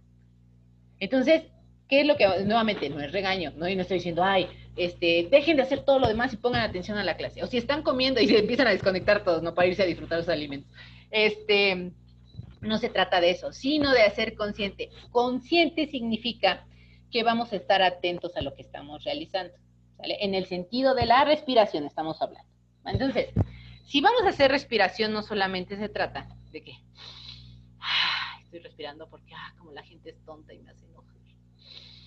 Ay, tengo un chorro de compañeros que no entienden las indicaciones, ¿no? ¿Cómo es posible que llegaron aquí? ¿Ven? Y yo sé que son sus pensamientos. Miren, yo leo la mente, tengo superpoderes. No, o sea, la conciencia va a venir ¿de qué? Es un momento, es un pequeño momento, es menos de un minuto que yo le voy a dedicar a pensar, a visualizar, a imaginarnos, como cuando leemos y parece que pasa una película en nuestro cerebro, en nuestra mente. Imaginar cómo entra ese aire, se nos tiene que inflar el abdomen, porque hay clases para aprender a respirar, ¿no? Cuando yo empecé con los temas de oratorio y demás, de acomodar la voz y todas esas cosas, y es que hay que aprender a respirar, y yo, como que no viene precargado en el chip de ser humano. No, sí, o sea, automático sí, pero en realidad cuando respiramos, sumimos la panza y levantamos los hombros, ¿no? Entonces no dejamos que se expandan los pulmones, ¿no? La idea es que el diafragma, es decir, ese musculito que tenemos abajo de los pulmones, se expanda para que entre la mayor cantidad de aire. Entonces, inhalamos, vemos cómo entra el aire. Y cuando exhalamos, el ombligo, como cuando quieren sumir la panza para que se vean más delgados y delgados, vamos a hacer eso. Cuando salga, el ombligo tiene que intentar tocar la columna vertebral. Vamos a meterlo. Y van a hacer así 3 respiraciones conscientes. Parece de verdad una tontería. Así como 3 respiraciones me van a quitar lo enojado de todo el día. Probablemente no te quitan lo enojado, ¿no? Pero o sea, va a oxigenar tu cerebro e incluso vas a pensar diferente o vas a pensar más estratégicamente. No, hay que aprender a respirar. 3 respiraciones. Otras, ya llevan como 10 tareas. Otra tarea, van a respirar o van a tratar de respirar conscientemente. No puedo hacerlo en el trabajo, acuérdense, todo para que nos volvamos expertos necesita práctica, ¿sale? Esto es práctica. Ser autoconsciente, autorregularnos, es pura y mera práctica. Entonces, no tenemos tiempo antes de dormir. La invitación hoy es, antes de dormir, piensen en algo chido que les haya pasado en el trabajo, algo bueno del día en general, una situación que les haya incomodado y cómo la manejaron y qué pueden hacer diferente. Y al terminar de pensar en esas 2 cosas, hagan 3 respiraciones conscientes. Dedíquense a respirar, nada más. Nada más. Por eso les digo, háganlo en la noche. Si quieren, ya cuando se durmieron los hijos, ya cuando se durmió su esposo o su esposa y no los molesta, 3 respiraciones conscientes. Nada más. Y van a ver cómo duermen hasta relajados. Algo tan simple como eso, ¿no? Eso nos puede ayudar. Y pensémoslo en el trabajo, no le podemos decir a nuestro interlocutor, aguántame, es que voy a hacer mis 3 respiraciones conscientes para que no te pegue, ¿no? Para que no te grite, voy a hacer 3 respiraciones, pero entre más los practiquemos, ¿no? Con tiempo, el ejercicio es en la noche, háganlo en la noche, lo vamos a poder hacer más rápido, ¿no? Cuando lo necesitemos, ¿no? Así como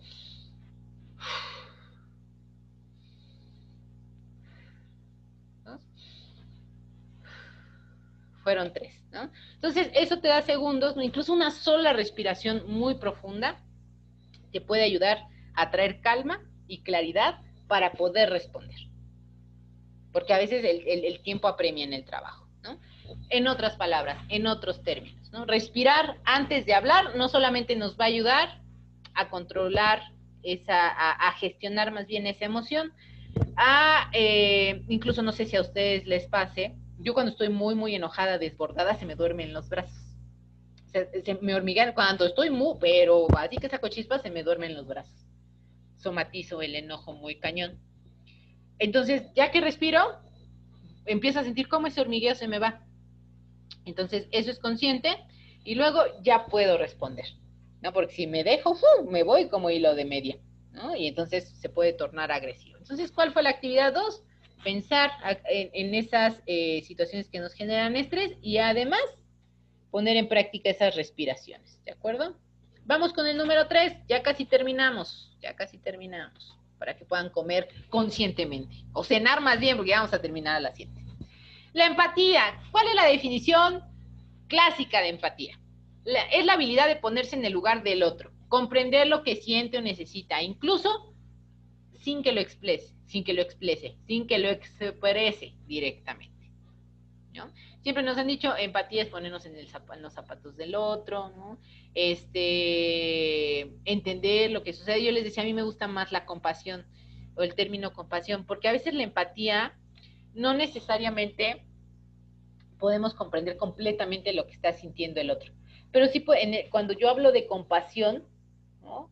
Trato de comprender sí lo que el otro está viviendo. Soy consciente de que probablemente no tenga las herramientas para brindárselas a esa persona, pero voy a estar aquí para escucharte, ¿no? O sea, no te entiendo, no alcanzo a entender lo que tú estás viviendo, lo que tú estás sintiendo, pero voy a poner todo lo que esté en mis manos para ayudarte, para guiarte en el problema que tienes, en su caso, ¿no? O sea, yo no puedo entender, por ejemplo, piensen en una situación de violencia o de salud, ¿no? En esos momentos, hace unas horas, mi sobrina, con la que comparto diagnóstico, el cáncer es algo muy popular en mi familia, lamentablemente, tenemos la peor genética del mundo.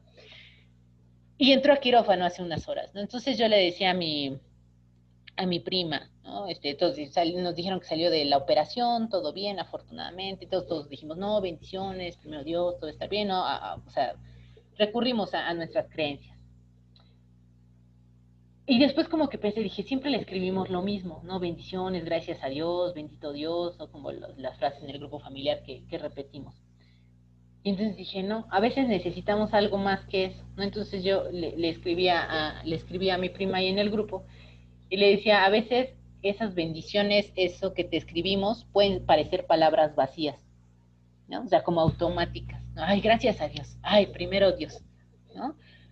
Dije, y yo sé que no son suficientes para sostenerlas en este momento, porque están en Ciudad de México ellas dos solitas, ¿no? Mi sobrina y mi prima. Dije, no, yo sé que no es suficiente para sostenerlas en este momento, pero sepan que están en nuestros pensamientos tú, tu esposo, tus dos hijos, y que lo hacemos conscientemente, ¿no? Todo el tiempo están en nuestros pensamientos, son una familia resiliente, son una familia fuerte y sé que van a superar todo esto porque tienen las herramientas y tienen una familia que los ama y que los apoya, ¿no?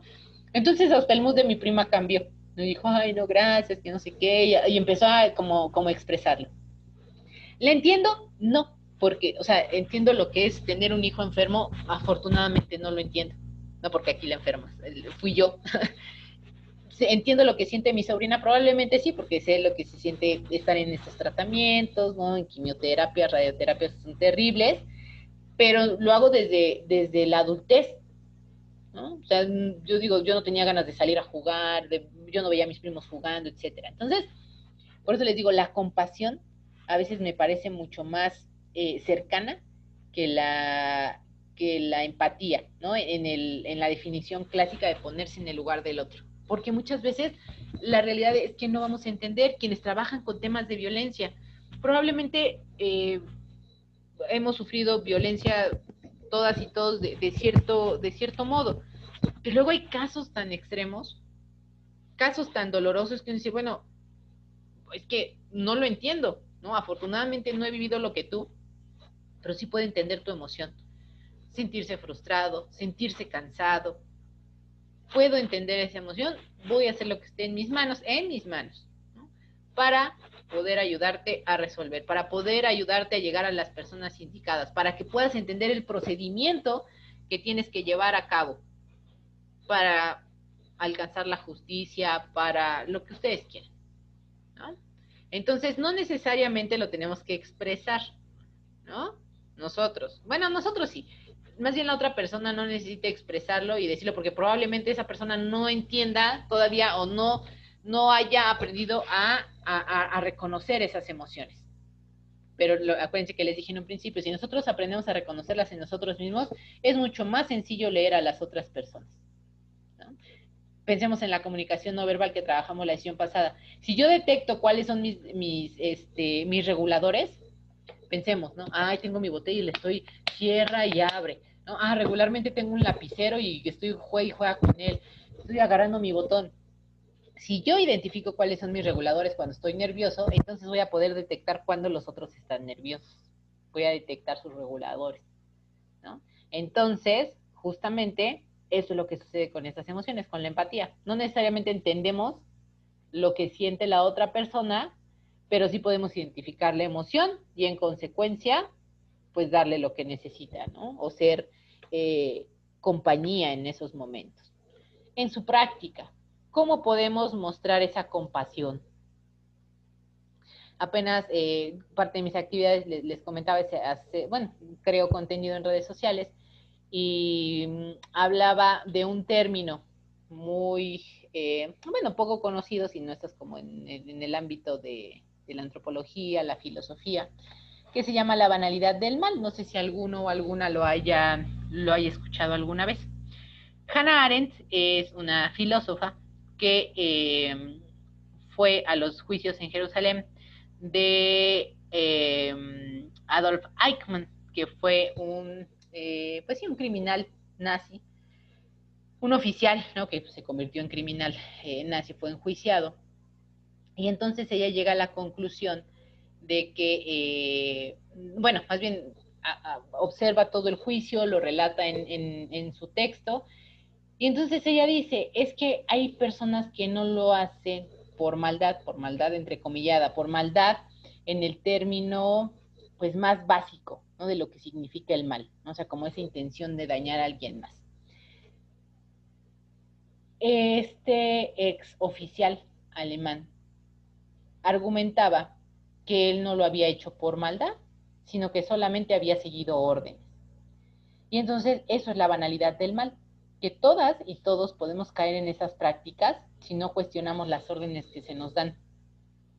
O a veces por decir, ¿no? Ay, no es que hay un problema, no, pues si me meto me vaya a tocar a mí, ¿no? O pasa una injusticia en el trabajo y yo no me meto, ¿por qué no me vaya también a tocar a mí? O bulean a un compañero, no, pero me vayan a bulear a mí también. No, mejor que lo buleen a él, mejor ni me meto. Eso es la banalidad del mal, ¿no? Que no, el mal no está encarnado en un monstruo como tradicionalmente lo conocemos, ¿no? Sino que está en todos, habita en todas y en todos, ¿no? Estamos a una omisión, a una mirada indiferente de una situación así para que seamos igual que Adolf Eichmann, ¿no? Entonces, ¿a qué voy con esto? Con la banalidad del mal. Decía uno de los comentarios cuando hablé de ese concepto en redes sociales. Decía, es que así es la vida y así es el mundo, ¿no? Si uno no ve por nosotros, te van a pisotear, ¿no? Y dije, bueno, es que si lo pensamos así, ¿no? Porque estamos hablando de empatía, acuérdense.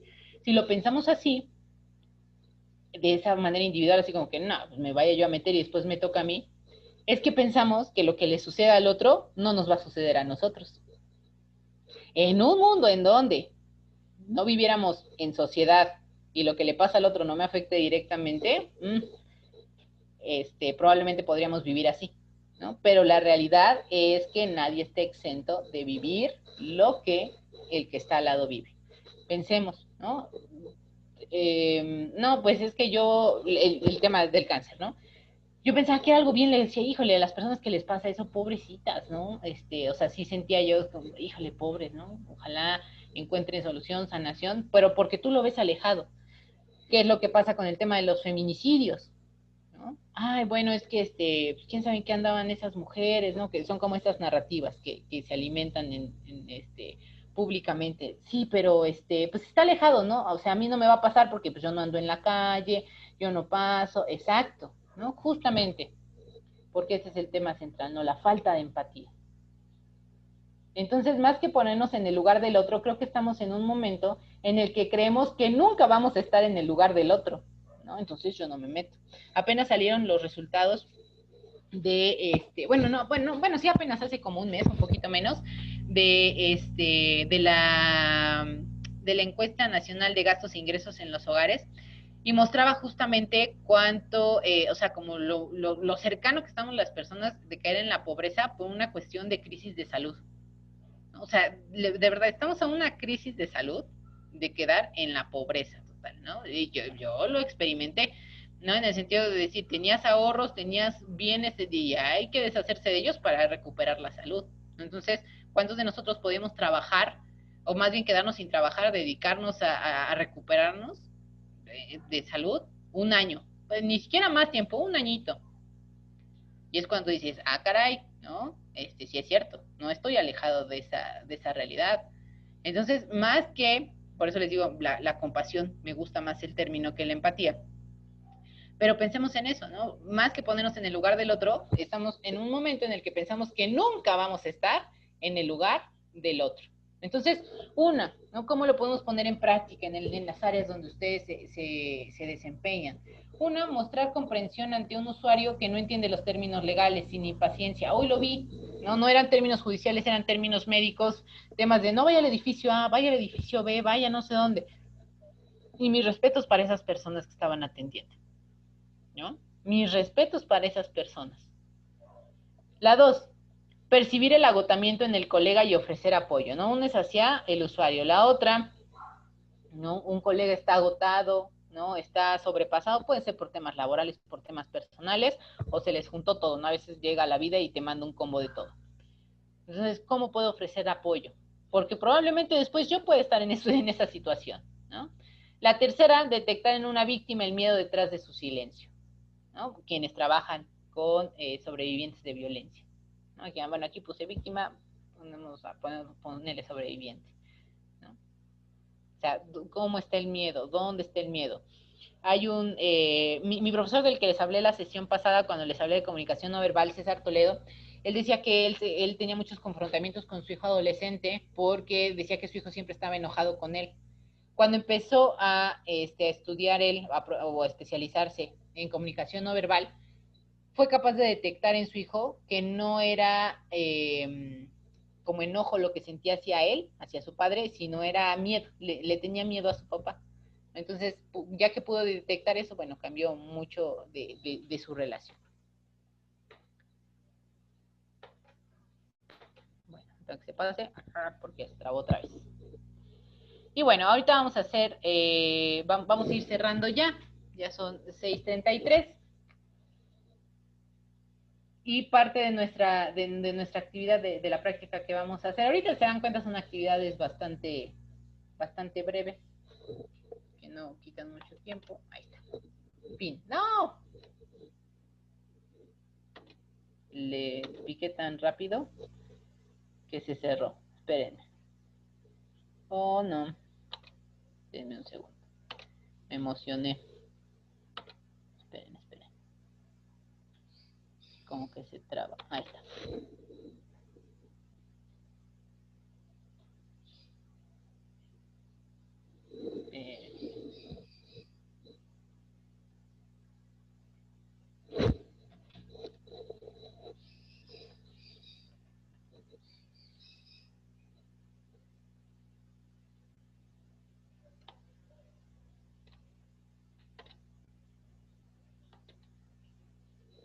Listo. Voy a compartir. Que le piqué con tanta enjundia que...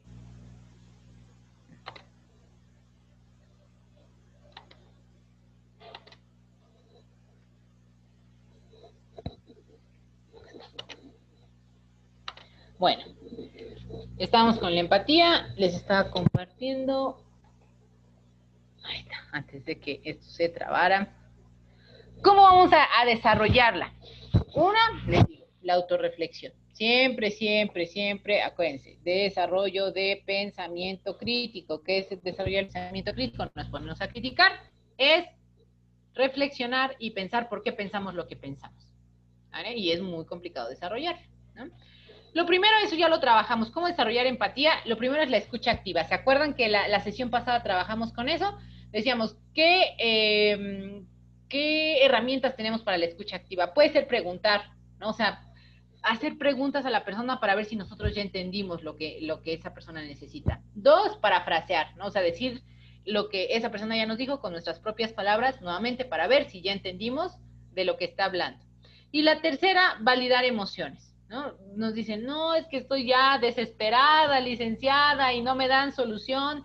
Bueno, es que así son los procesos, tranquila, señora, lo de siempre. No, a ver, entiendo su frustración, entiendo su desesperación, efectivamente los procesos son largos, ¿no? Pero hay una razón de ser para ello, ¿no?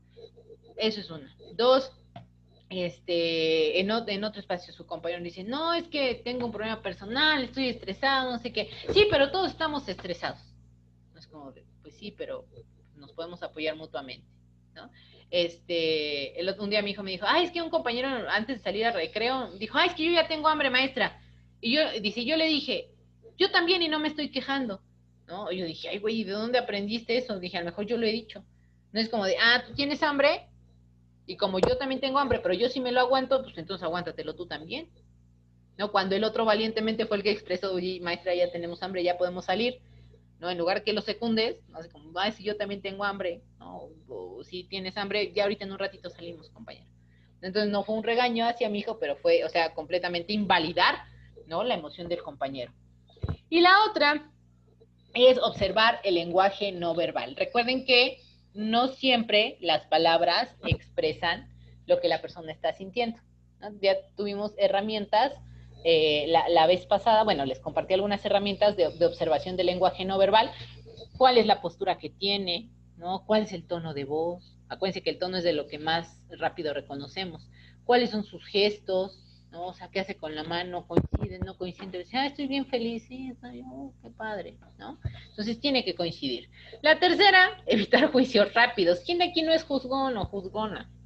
Es parte de nuestra formación, ¿no? Yo crecí a mis papás escuchando cómo juzgaban al prójimo, ¿no? Entonces decía, ay, no, si así juzgan al prójimo, probablemente a mí me juzguen igual.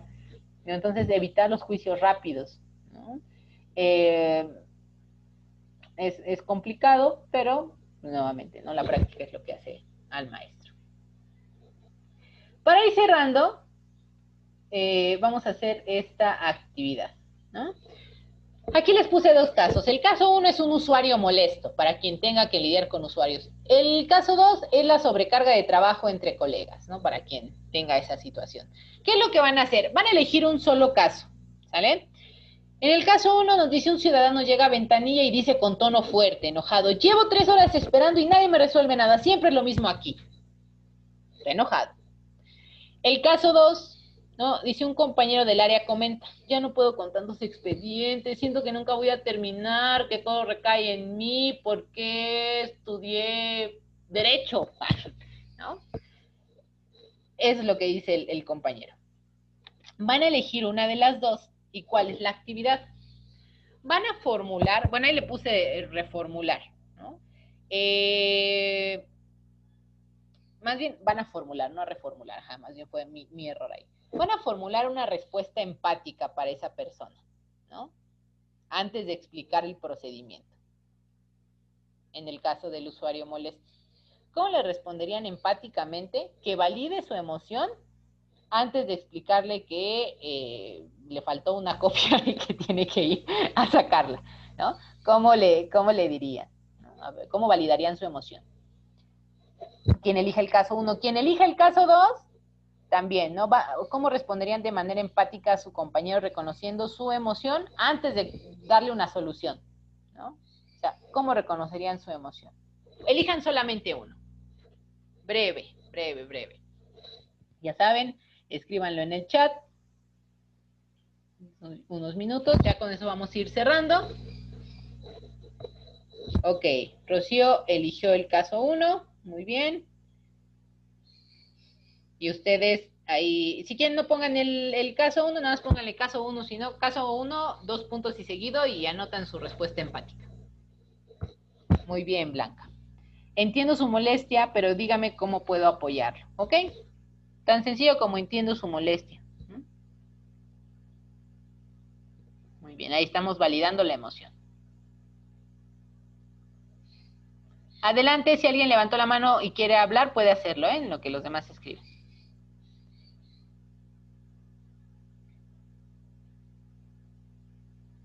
Ok. Caso 1. Entiendo su molestia, sin embargo, a efecto de poder darle solución, debemos seguir ciertos lineamientos. Ok. Adelante.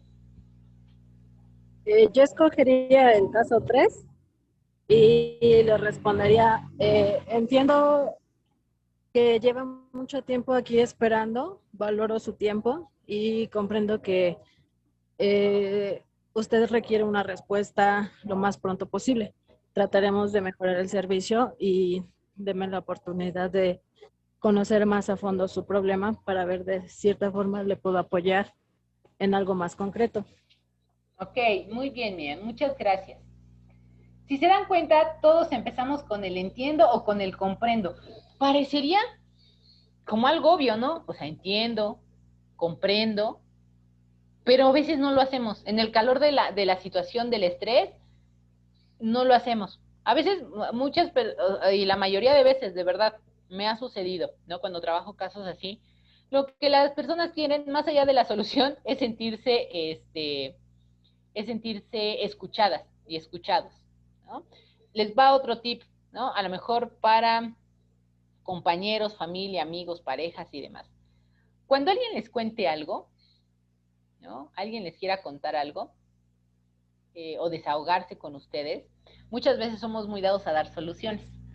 Y hay algunas veces que la gente nos cuenta no porque esté buscando una solución, sino porque necesita ser escuchado. Entonces, o un hack que a mí me ha funcionado con mi esposo, cuando algo me cuenta, yo era muy de, no, y haz esto y no sé qué, yo la más resolvedora de Resolvedoralandia, ¿no? Y entonces él de repente se sentía así como invalidado, ¿no? Así como que, sí, o sea, yo puedo resolver mis problemas, solamente te lo quiero contar pues porque eres mi esposa, ¿no? Entonces, eh, algo que nos ha funcionado es cuando me cuentan, ¿no? Acaba y le digo, ¿qué quieres de mí? ¿Únicamente que te escuche o quieres un consejo? ¿No? Nada, solamente quiero que me escuches. Sale. No, pues sí, ayúdame a darme tu punto de vista. Sale, ahí te va. ¿No? Eso en temas como más personales o en el trabajo, con compañeros, con colegas. En este sentido, pues a lo mejor al usuario no le puedes decir, ¿quieres que te resuelva el problema o quieres que te escuche? Porque lo más probable es que le quiera resolver el problema. Pero empezar con entiendo su molestia, aprecio su paciencia, trataremos de resolver, espérenos unos minutos más, agradecemos su paciencia, su espera, etcétera. Aquí dice, literal he motivado a una compañera, es una guerrera, yo sé que tú puedes, lo que pasa es que estás cansada, tómate tu tiempo y lo vas a resolver. Exactamente. ¿No? No es la primera vez que lo pasas, ¿no? Estás enojada, entiendo que estés enojada, entiendo que estés frustrada, ¿no? Respira un momento y lo vas a resolver. Tienes la capacidad de hacerlo. Entonces, claro, todos tenemos las palabras indicadas, ¿no? La cuestión es ponerlas en práctica en un momento de tensión. No es lo mismo hacerlo en un ejercicio que ya aplicado con la persona aquí gritándote enfrente. Entonces, mantener la calma y comenzar con el entiendo y comprendo. Vamos a terminar con las habilidades sociales, ¿no? La definición es la capacidad para relacionarse eficazmente con los demás, construir redes de colaboración y manejar conflictos de manera constructiva. El conflicto no es malo, ¿no? El conflicto no es malo, el conflicto nos está dando señales, es como una especie de diagnóstico de lo que no nos está saliendo mejor, de aspectos que podemos mejorar, etcétera. Entonces, bueno, construir redes de colaboración, que los conflictos pues abonen a la comunicación y nos relacionemos de una mejor manera con los demás. En la práctica judicial, pensemos cómo podemos aplicar esas habilidades sociales. Una, coordinarse con las diferentes áreas del tribunal para agilizar procesos, ¿no? Eso nos está hablando de habilidades sociales. Otra, resolver desacuerdos con colegas sin generar rivalidad. Nuevamente, no lo relacionemos con la maldad, sino con la incompetencia, ¿no? A veces es normal disentir, ¿no? Lo que siempre les digo en mis sesiones, sean cursos, sean conferencias, sean clases, esto no es secta, no tienen que estar de acuerdo completamente conmigo, yo no intento convencerles de nada, solamente darles herramientas, ¿no? Que les sean útiles. Ustedes tienen que discernir cuáles aplican y cuáles no. Entonces, lo mismo pasa en el ámbito laboral. Muchas veces, ¿no? Los conflictos recurrentes que no son tratados con asertividad, con comunicación efectiva, en que desembocan o que desencadenan rivalidad, no se convierten en problemas personales. 3, comunicar decisiones de forma clara y respetuosa, incluso cuando no son favorables, ¿no? Cuando nosotros queremos dar buenas noticias, ahí sí está padre, pero cuando tienes que dar una noticia que no es favorable, híjole, ¿no? O sea, ¿cómo lo podemos como comunicar de manera clara y respetuosa, ¿no? Yo pienso en los abogados, pienso en los médicos, ¿no? Yo les digo a mis alumnos, reprobaron y ya, ¿no? O sea, sin tentarme el corazón un poco. Pero en su caso, bueno, comunican noticias pues bastante complicadas, ¿no? Vamos a pensar en algunas estrategias para desarrollarla, que solamente es aplicar cosas y herramientas que ya les compartí anteriormente. Practicar comunicación asertiva. ¿Se acuerdan que incluso se quedó un ejercicio pendiente la sesión pasada que se iban a llevar de tarea? O sea, ¿cómo podrían ustedes reescribir una reacción agresiva o pasiva en una reacción asertiva, ¿no? Decir lo que se piensa sin agresividad, sin pasividad. La otra es aprender a dar y recibir retroalimentación constructiva. Acuérdense, no es crítica constructiva, y es también el uso del lenguaje. La crítica es crítica, punto. No hay ni constructiva y destructiva. Lo que sí necesitamos, o lo que sí podemos ocupar, es la retroalimentación. No te estoy criticando, estoy retroalimentándote, ¿sale? La otra es negociar acuerdos buscando ganar-ganar, ¿no? Que es el ideal para la negociación. No siempre se cumple, alguien probablemente acabe cediendo, pero bueno, el ideal es ir con la mentalidad de que ambas partes pueden ganar, aunque no siempre sea así. Y aquí les hice lo mismo que ya les expuse en estas 2 horas, pero en una tablita muy sencilla y muy rápida. Por si le quieren tomar foto, por si lo quieren consultar en la grabación, le quieren tomar screenshot, como ustedes gusten. Tenemos los componentes, que es autoconciencia, autorregulación, empatía, su definición, un ejemplo en el ámbito judicial de cómo influye y una estrategia práctica para ponerla, como ya lo dice en el término, pues en práctica. ¿De acuerdo? No las voy a volver a leer porque, bueno, es parte de lo que estuvimos trabajando. Y bueno, para cerrar nuestra sesión del día de hoy, vamos a reflexionar grupalmente, pueden escribir, ya saben, su respuesta ahí en el chat. ¿Cuál de los 4 componentes consideran ustedes de forma individual su mayor fortaleza y cuál es el mayor reto en el trabajo judicial? Acuérdense, la autoconciencia, la autorregulación, la empatía y las habilidades sociales. ¿Cuál de esas 4 creen ustedes que es su mayor fortaleza? También se vale decir, no, pues ninguna. ¿No? O sea, todavía hay chamba por hacer. Pero ¿cuál es su mayor fortaleza? Y en su ámbito, que es el ámbito judicial, ¿cuál es el mayor reto? Bueno, aquí nos están compartiendo todavía un caso. En el caso 1 le pido una disculpa, pero tenemos una carga excesiva de trabajo, pero su trámite ya está. Ok. Entonces, con esto acabamos. Nada más leo algunas participaciones. Dice Tonatiuh, la paciencia. Acuérdense que los componentes son estos. Me voy a regresar, ¿eh? Esa es una característica tuya, pero acuérdense, los componentes son autoconciencia, autorregulación, empatía y habilidades sociales. ¿Cuál de esas 4 consideran que es una fortaleza que ustedes tienen? O ninguna, les digo, también se vale. Fortaleza, empatía, reto en general, el servicio, habilidades sociales y regulación. Ok, empatía y habilidades sociales. Empatía, dice Rocío. Habilidades sociales, empatía.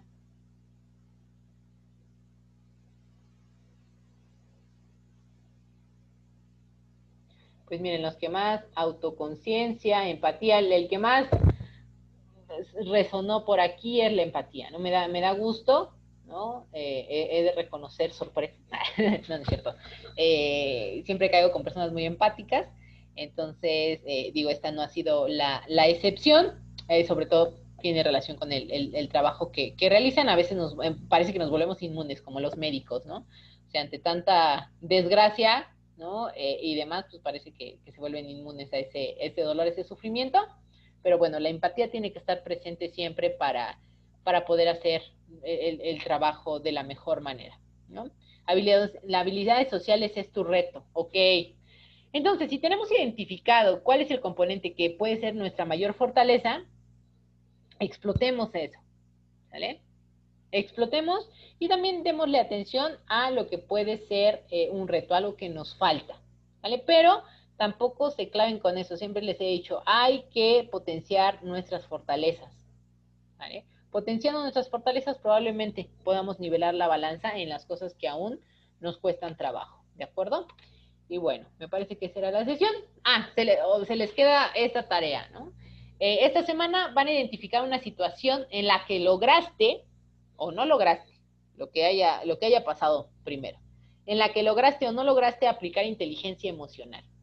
¿Qué van a hacer? Aquí sí, van a anotarlo, ¿no? Anota qué hiciste, qué emoción predominó y qué harías diferente. ¿Se acuerdan lo que les dije que van a hacer de ejercicio reflexivo en la noche? Bueno, de preferencia escríbanlo una nada más en la semana. Bueno, en la semana no, mañana, porque nos vemos el jueves otra vez. O sea, piensen mañana en una situación, ¿no? que ustedes vivieron, qué es lo que hicieron, qué emoción predominó y qué harían diferente. O si lo lograron, qué es lo que harían de la misma forma, ¿no? Porque les funcionó. Entonces, con esta tarea nos vamos. Muchas gracias nuevamente. Hoy concluimos nuestra tercera sesión. Nos quedan 2, si mis matemáticas no me fallan. Y bueno, esperemos concluir todo en tiempo y forma y que sigan siendo tan participativos como lo han sido hasta ahora. Les agradezco mucho su atención y les deseo una excelente noche y vayan a comer conscientemente. Muchas gracias, maestra. Muchas gracias a todas y todos por su participación, por su permanencia. Nos encontramos aquí nuevamente en punto de las 5 de la tarde el próximo jueves. Jueves. Descansen y bonita tarde. Gracias, maestra. Hasta luego. Hasta luego.